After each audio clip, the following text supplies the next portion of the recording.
Hi, everybody.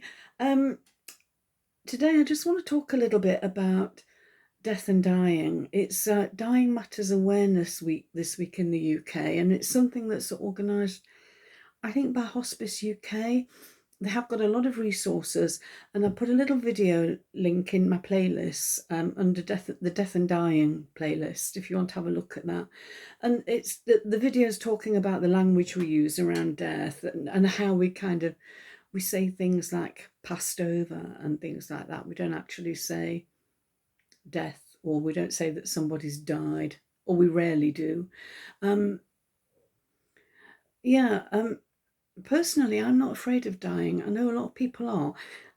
I'm not scared of dying because I believe that our energy is always here in some form, whether we're buried, whether we're cremated, whatever they do with our physical body, there is still some energy here. And it resonates in people's hearts, in people's memories and minds, but also the actions, the things that we've done in our life have repercussions, and they have an energy that kind of expands outwards.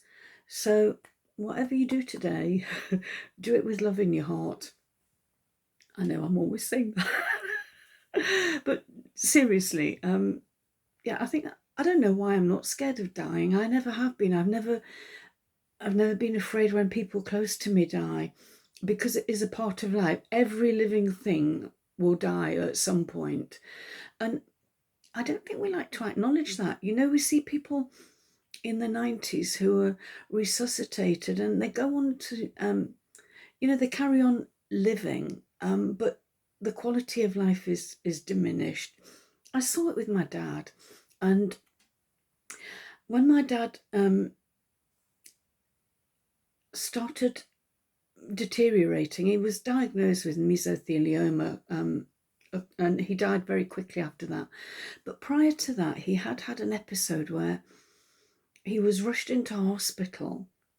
His blood pressure was dropping massively, and he was in resus for hours while they tried to get his blood pressure up. And I think that was my dad's time to go.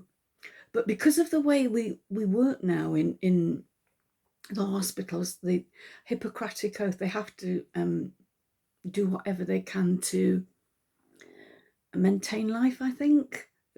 Probably doctor would tell me something different, but that's why people go to hospital. We don't actually face up to the fact that people die, and I think my dad would have had a better quality of life, and it would have been less stressful for the family if my dad had died when he was supposed to. I know this is perhaps a bit controversial, but I do think that sometimes we have a time, there is a time to go, and we kind of beat that, we kind of cheat death, and it just prolongs the sadness and the indignity and the it was awful for my dad towards the end of his life. He couldn't do things for himself, like, he couldn't manage a toilet himself, he couldn't feed himself properly at the end. We had to cut his food up. My dad hated that. Sorry, but I'm speaking from my heart, and I do think that people, we kind of expect that the doctors are going to fix us all the time, and I think we need to accept that we're going to die. We're human beings. We're going to die at some stage. It doesn't mean that we die in the minds of the people who love us. I know they're going to grieve. People that care about us will be sad when we die. But for me, when my dad did die, it was like a release, because I didn't have that worry about how he was going to manage and see him. He hated it. My dad hated the fact that we had to go and help him at the toilet and things like that. That kind of human dignity that we have. I didn't want to cry.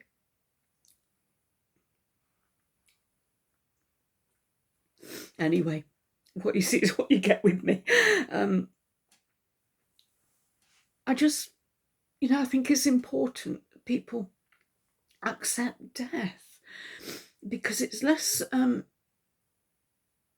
traumatic for somebody to live a good life and have a good quality of life than to be alive and be hooked up to machines, and for people to have false hope, that the quality of life is going to diminish. And there's no doubt that it does as we age. Our quality of life does diminish.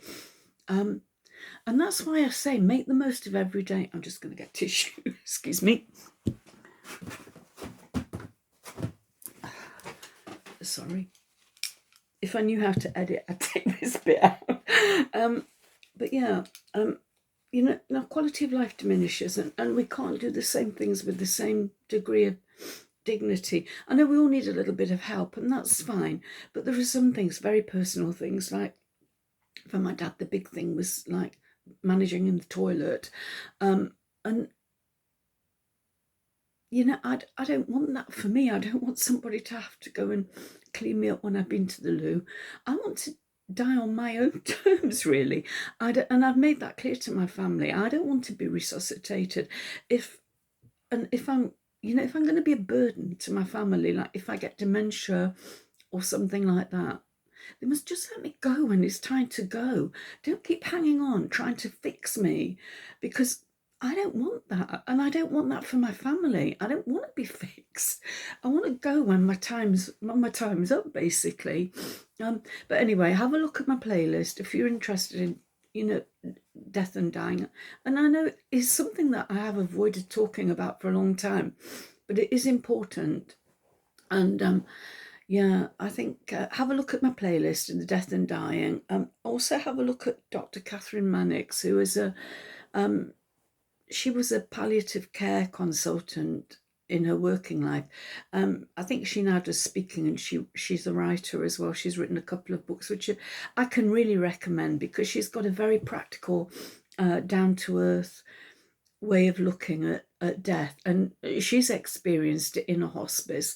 And people saying they want to die at home, and how you think that is like how everybody would like to die at home with the family around them, but it rarely happens, especially in the West, where we go off to hospital and we get hooked up to machines, and we have nurses and doctors coming in at 2 a.m. and poking around at you and taking blood samples and sending you off for scans and things. And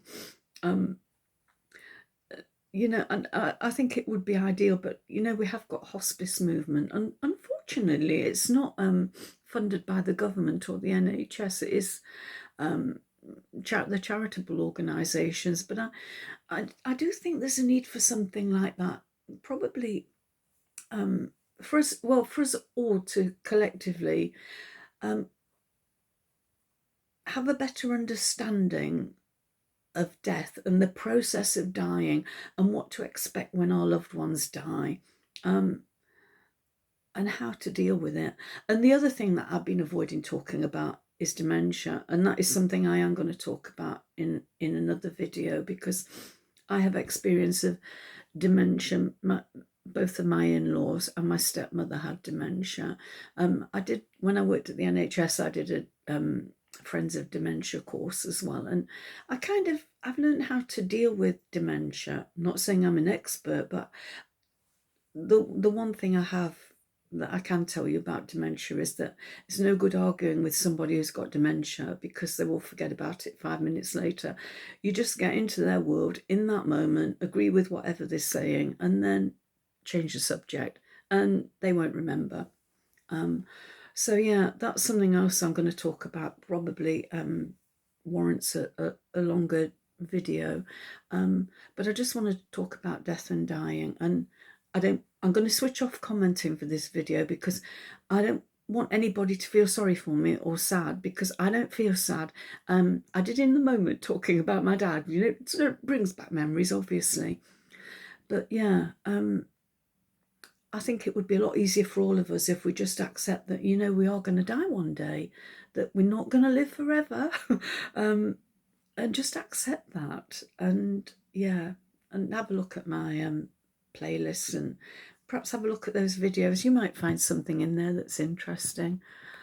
Okay, I know it's been a while. I haven't had a lot of time really to come on here and do videos, but I just felt this. I keep seeing the email from, I get it every year. I signed up to the dying awareness program, whatever it is.